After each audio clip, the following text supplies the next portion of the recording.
Welcome to DNA. मैं functions start कर रहा हूँ। सिंटेक्स ये है, f is a function from set A to set B, F X is equal to X square या y is equal to X square. कैसे भी लिख लीजिए, दोनों एक ही बात को कहने के दो तरीके हैं। f is a function from set A to set B, F X is equal to X square या y is equal to X square. Functions का बेसिक फील ये है जैसे लाइफ में बहुत सारी चीज़ों पर निर्भर करती हैं। बहुत सारी चीज़ों पर निर्भर करती हैं। जैसे कि आपका परफॉर्मेंस एग्ज़ाम में कैसा आएगा, ये इस बात पर निर्भर करता है कि आपने कितने घंटे रोज़ पढ़ाई करी है, निर्भर करता है। ऐसे ही लाइफ में बहुत सारी चीज़ों पर डिपेंड करती हैं। The feel here is F X is equal to X square, मतलब जैसे जैसे x की वैल्यूज़ बदलेंगी, एफ एक्स की वैल्यूज़ बदलती चली जाएंगी। एफ एक्स की वैल्यूज़ x पर निर्भर कर रही हैं। आप ऐसे कह लीजिए या ऐसे कह लीजिए कि y की वैल्यूज़ x पर निर्भर कर रही हैं। दोनों एक ही बात को कहने के दो अलग अलग तरीके हैं। आप ऐसे भी कह सकते हैं F X is equal to X square और y is equal to X square. Syntax ये रहता है, F is a function from set A to set B. ये फंक्शन के अंदर जो x की वैल्यूज़ मैं और आप डाल सकते हैं, x की जो वैल्यूज़ मैं और आप डाल पाएंगे, उन वैल्यूज़ के सेट को कहते हैं डोमेन, और वो ये होती है। प्री डिफाइंड डेफिनेशन में यहाँ डोमेन दी हुई होती है। मैं फिर एक बार दोहरा रहा हूँ, जो x की वैल्यूज़ मैं और आप डाल सकते हैं, उन वैल्यूज़ के सेट को कहते हैं डोमेन, और वो यहाँ दिया हुआ होता है। इन वैल्यूज़ को डालने के बाद y की जो वैल्यूज़ आएंगी या एफ एक्स की जो वैल्यूज़ आएंगी, या ये कह लीजिए आंसर्स जो आएंगे, उन वैल्यूज़ के सेट को कहते हैं रेंज।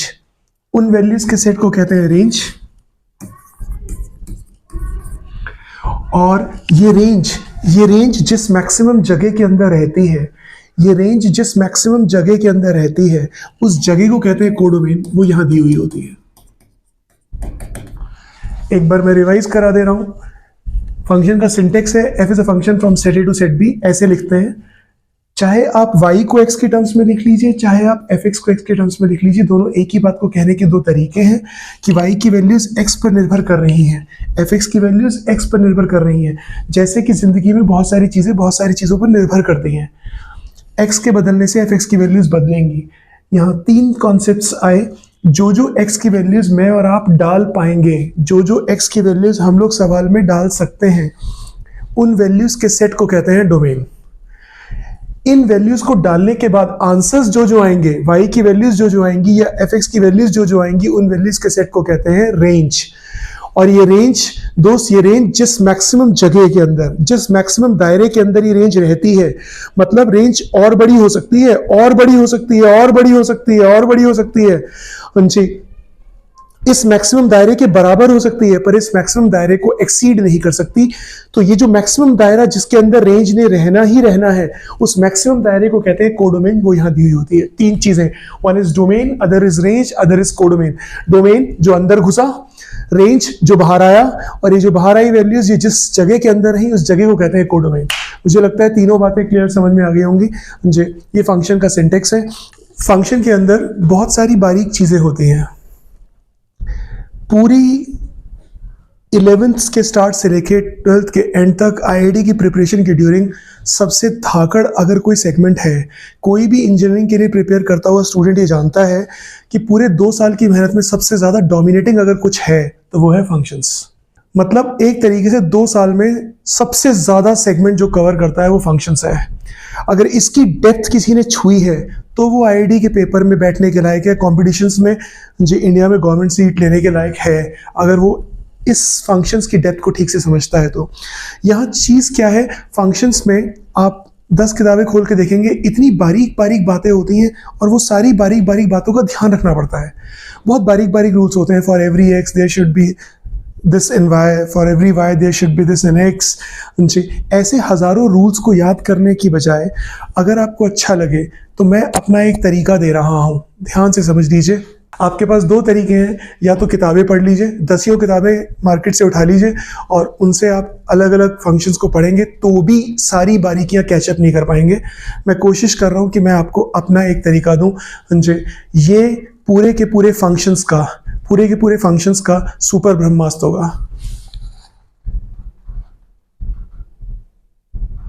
मैं आपको सुपर ब्रह्मास्त्र दे रहा हूं, अगर आपको अच्छा लगे तो आप ऐसे कर लीजिएगा। थोड़ी देर के लिए आप ये समझ लीजिए कि आप कोई पढ़ाई वढ़ाई नहीं कर रहे, मस्ती के मूड में आ जाइए। आप लोग पढ़ाई वढ़ाई नहीं कर रहे, आप लोग मूवी देखने आए हैं, और मूवी आप मेरे हॉल में देखने आए हैं। मेरे हॉल के कुछ रूल्स हैं, अगर आप मेरे हॉल के रूल्स ऑबे करेंगे तो मैं मूवी दिखाऊंगा, अदरवाइज बाहर। ठीक, मेरे हॉल के कुछ रूल्स हैं। पहला, एक आदमी 2 सीट पर नहीं बैठ सकता। मैंने जो कहा ध्यान से समझिए। अब आप मेरी दुनिया में हैं, किताबों की दुनिया से बाहर निकल आ चुके हैं आप। मैंने बहुत सोच समझकर ये ब्रह्मास्त्र बनाया है, अगर आपको अच्छा लगे तो आप इससे कर लीजिएगा। पहला रूल है मेरी दुनिया का, एक आदमी 2 सीट पे नहीं बैठ सकता। मतलब कि ये नहीं चलेगा आपने एक पैर इस सीट पे रखा, एक पैर इस सीट पे रखा, हाथ उधर रखा, इधर ऐसे नवाब की तरह बैठ गए। ये मेरे हॉल में नहीं चलेगा। आप मुझसे ये नहीं पूछेंगे मासूम सी आवाज में कि एक आदमी 3 सीट पे बैठ सकता है। अब जब मैं कह रहा हूं 2 पे नहीं बैठ सकता, तो इसका मतलब 2 या 2 से ज्यादा पर नहीं बैठ सकता। एक आदमी 2 या 2 से ज्यादा सीट्स पे नहीं बैठ सकता।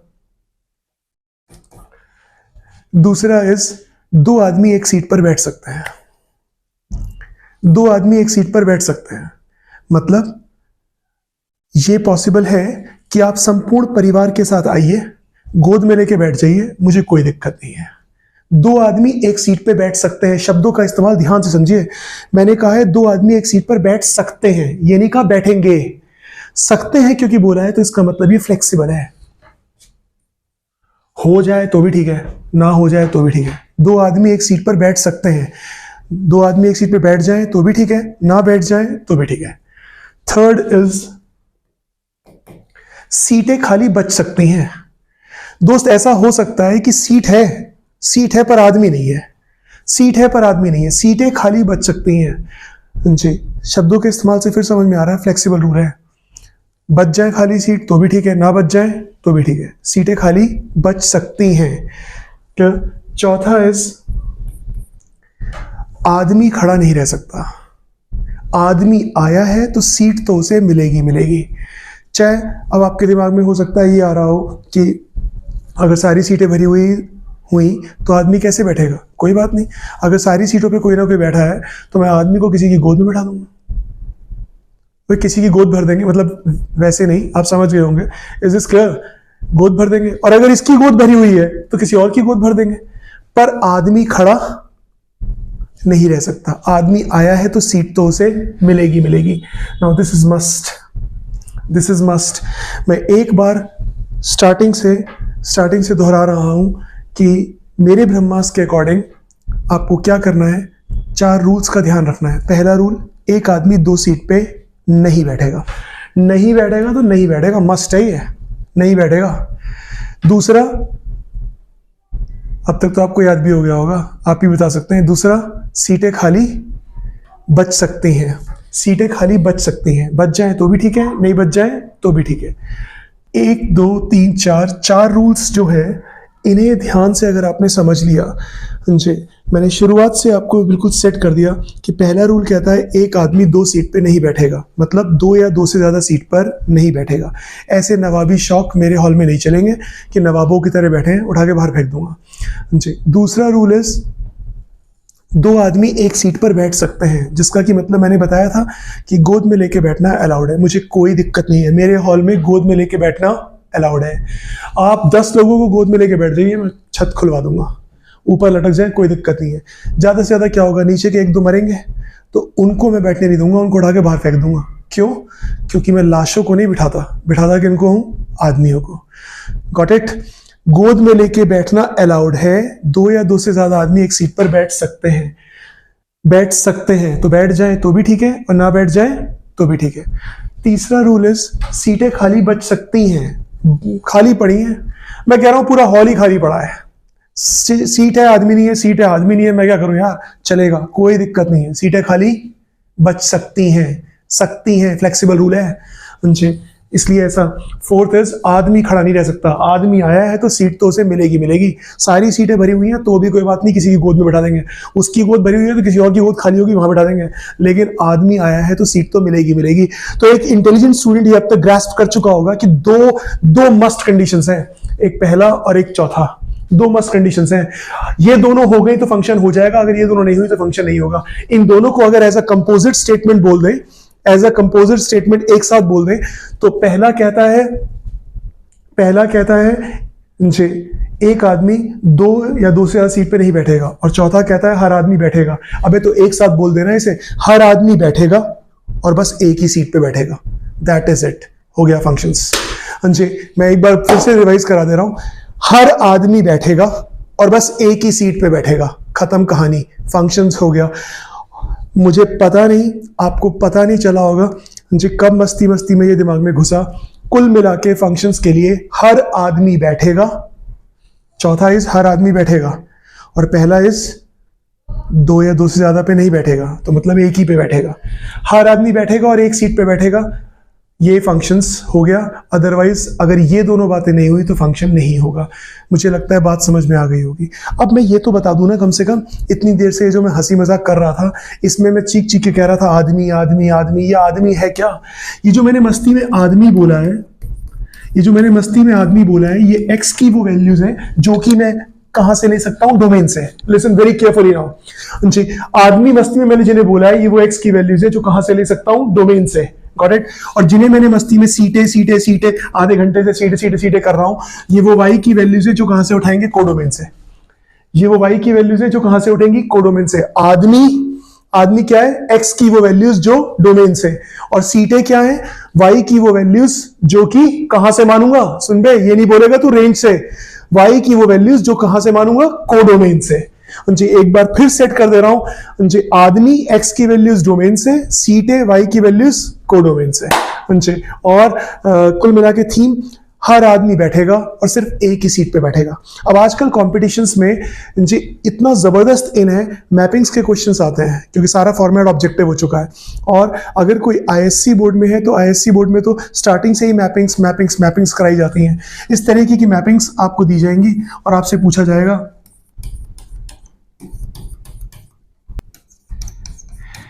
ए सेट टू बी सेट, बताइए ये फंक्शन है या फंक्शन नहीं है? ए सेट टू बी सेट, ये मैपिंग फंक्शन रिप्रेजेंट कर रही है या नहीं कर रही है? मुझे लगता है कि एक सेकंड में स्टूडेंट कहेगा अबे रुको यार ये कैसे फंक्शन हो सकता है? एक आदमी 3 सीट पे बैठा है, आपने कहा था एक आदमी 2 या 2 से 8 सीट पे नहीं बैठेगा। एक्सक्यूज मी, आदमी ये एक्स की वैल्यूज जो कहां से? डोमेन से। समझे? याद कर सारी बात। ये तो है आदमी डोमेन, और ये क्योंकि कोडोमेन है तो ये क्या है? सीटें। ये आदमी, ये सीटें। कोई भी साफ साफ कह देगा ये दिख नहीं रहा आपको, ये आदमी खड़ा है, इसको सीट ही नहीं मिली, खड़ा हुआ आदमी मेरे हॉल में बर्दाश्त नहीं है। इसका मतलब ये मैपिंग फंक्शन रिप्रेजेंट नहीं कर रहे। ना मैंने कुछ लिखवाया, ना मैंने कोई फॉर्मूला बताया, ना मैंने कोई डेफिनेशन लिखवाई, ना कोई रूल लिखवाया, ना कुछ करा। ब्रांच आपके भेजने में चुकी होगी। मैं कुछ भी बना दूं, कितना ही कॉम्प्लिकेटेड एग्जाम्पल बना दूं, आप झट से पकड़ लोगे मैपिंग फंक्शन रिप्रेजेंट कर रही है या नहीं कर रही है। मैं इसके बारे में क्या ख्याल है आपका? क्या ये मैपिंग फंक्शन रिप्रेजेंट कर रही है या नहीं कर रही है? अच्छे, ये सामने सामने कह रहे हैं, ऐसे कर रहे हैं, मतलब इतनी देर में इनको समझ में आ चुका है कि ये फंक्शन रिप्रेजेंट नहीं कर रही है। एक आदमी पूरे हॉल पे बैठा है, ये मैपिंग फंक्शन रिप्रेजेंट नहीं कर रही है। बताइए पाप हो रहा है ना? साथ ही साथ में ये 4 आदमी खड़े हैं। मैं कह रहा हूं खड़ा हुआ आदमी बर्दाश्त नहीं है, या 4 आदमी खड़े हैं, 4 पाप ये हो रहे हैं, एक पाप ये हो रहा है, पाप की पावर 5। सोचिए कितने पाप हो रहे हैं। तौबा तौबा, ये मैपिंग फंक्शन रिप्रेजेंट नहीं कर रही है। मैं कुछ भी बना लूं, कैसा भी सवाल बना लूं, मुझे लगता है आप सेकंड से पहले बता देंगे फंक्शन है या फंक्शन नहीं है। ये मैपिंग फंक्शन रिप्रेजेंट कर रही है या नहीं कर रही है? ये मैपिंग फंक्शन रिप्रेजेंट कर रही है या नहीं कर रही है? अब तक आप समझ चुके हैं। कोई भी कह देगा यार आदमी खड़ा है, इन्हें बार बार फंक्शन की पड़ी हुई है, फंक्शन कर रही है नहीं कर रही है, खड़ा हुआ आदमी मेरे हॉल में बर्दाश्त नहीं है, ये मैपिंग फंक्शन रिप्रेजेंट नहीं कर रही है। अब क्या ख्याल है आपका? अब तो कर रही है। यार मानते नहीं हो तुम लोग यार, अब तो कोई दिक्कत नहीं है, अब तो मैंने बिठा दिया इसे। वो मुझे मना कर रही है, वो कह रही है नहीं नहीं ऐसे मत करो, एक आदमी 2 सीट पे बैठ गया है। हाँ जी, क्योंकि एक्चुअली मस्ती में सब कुछ जा चुका है अंदर, आपको पता नहीं चला कि कब गया पर वो जा चुका है अंदर, आपको पूरा टॉपिक समझ में आ चुका है। मैं कुछ भी बना लूं, कैसे भी बना लूं, घुमा फिरा के आप पकड़ लोगे फंक्शन रिप्रेजेंट कर रही है या नहीं कर रही है। Is this clear? मुझे लगता है पल्ले पड़ गया होगा इनसे। ये मैपिंग फंक्शन रिप्रेजेंट कर रही है या नहीं कर रही है? मना कर रहे हैं सारे के सारे कि ये जनाब खड़े हुए हैं, इनको सीट पे बिठाया नहीं है जी, खड़ा हुआ आदमी मेरे हॉल में बर्दाश्त होगा नहीं, ये फंक्शन रिप्रेजेंट नहीं कर रही है। तो अब तो बताइए, अब तो मैंने बिठा दिया इसको, अब तो कर रही है फंक्शन रिप्रेजेंट? वो कह रही है नहीं अभी भी नहीं कर रही है, 2 पे बिठा दिया, नवाब बना दिया इसे, ये पॉसिबल नहीं है, फंक्शन रिप्रेजेंट नहीं कर रही है। मतलब मैं कैसे भी कर लूं, कितना भी घुमा लूं, आप पकड़ लोगे अब ये 100% है। इसके बारे में क्या ख्याल है, ये फंक्शन रिप्रेजेंट कर रही है नहीं कर रही है? जी वो कह रही है हाँ ये कर रही है, समझ में आ चुका है एक्चुअली जी, ये फंक्शन रिप्रेजेंट कर रही है जी। आपको इतना भी समझ में नहीं आ रहा, यहाँ देखिए ये दोनों सीटें खाली पड़ी हैं, सीटें खाली पड़ी हैं, तो ये क्या चक्कर हो रहा है? तो स्टूडेंट क्या रहा है, सीटें खाली हो सकती हैं ना, सीटें खाली रह सकती हैं, आदमी खड़ा नहीं रहना चाहिए, आदमी कोई खड़ा नहीं है, आदमी सारे बैठे हुए हैं जी। ये बताइए ये फंक्शन रिप्रेजेंट कर रही है नहीं कर रही है? मना कर रहे हैं कि ये फंक्शन रिप्रेजेंट नहीं कर रही है जी। एक आदमी 2 सीट पे बैठा है, ये मेरे हॉल में अलाउड नहीं है, ये नहीं हो सकता, ये हो नहीं सकता कि ये मेरे हॉल में हो जाए। इसके बारे में क्या ख्याल है, ये फंक्शन रिप्रेजेंट कर रहा है नहीं कर रहा है? ये फंक्शन है, ये फंक्शन है। कौन सा नहीं है, क्या वजह है, क्या हुआ? अब इसे आप मस्ती में भी समझ चुके हैं, और आप चाहें तो आप किताब खुद लिख दें, आपको कुछ नहीं करना है। जहां जहां मस्ती में आप आदमी बोल रहे हैं, आदमी को क्या कर देना है एक्स, और जहां जहां सीटें बोल रहे हैं उसको क्या कर देना है वाई। तो पहला रूल था एक आदमी 2 या 2 से ज्यादा सीटों पे नहीं बैठ सकता, तो कह दीजिए for a x you can not have 2 और मोर वाइस, बस आदमी की जगह एक्स बोल दीजिए, सीटों की जगह वाई बोल दीजिए। दूसरा रूल था 2 आदमी एक सीट पे बैठ सकते हैं, बोल दीजिए 2 और more x can have a same y. तीसरा रूल था सीटें खाली बच सकती हैं, सीटें खाली बच सकती हैं, तो आप कह दीजिए there can be Y's which won't have any corresponding X, ऐसा वाई हो सकता है जिस पर एक्स ना निकले जी। चौथा था आदमी खड़ा नहीं रहना चाहिए, आदमी आया है तो सीट उसे मिलेगी मिलेगी, मतलब for every x there should be well existing y, y होना ही होना चाहिए जी। There can not be single x which won't have any corresponding y. कुछ नहीं करना है, सवालों की दुनिया में आप समझ गए। जब जब आप ये मेरे हॉल की स्टोरी को दोहराएंगे जी, आपकी क्लैरिटी अपने आप फंक्शंस पे बढ़ती चली जाएगी, आप हर चीज झट से पकड़ लेंगे जी। एक बार आप ही मेरे साथ बता दीजिए, आदमी जो है वो x की वैल्यूज कहां से, डोमेन से, और सीटें y की वैल्यूज जो कहां से, कोडोमेन से। तो पहला जो था रूल, एक x के लिए 2 या 2 से ज्यादा y नहीं हो सकता है। दूसरा क्या था, 2x या 2 या 2 से ज्यादा x के लिए एक y हो सकता है। तीसरा, ऐसे y हो सकते हैं जिसपे x ना निकले, लेकिन चौथा, ऐसा x नहीं हो सकता जिस पर y ना निकले। मुझे लगता है फंक्शंस एब्सोल्युटली क्लियर होगा, मस्ती में समझ में भी आ गया होगा, और साथ ही साथ में आपको ये भी नजर आ गया होगा कि लिखना लिखाना, रूल्स, डेफिनेशंस याद करने के बिना भी हम पूरा फंक्शन समझ सकते हैं। I hope this must be clear. So here I am wrapping it up, that's all यार।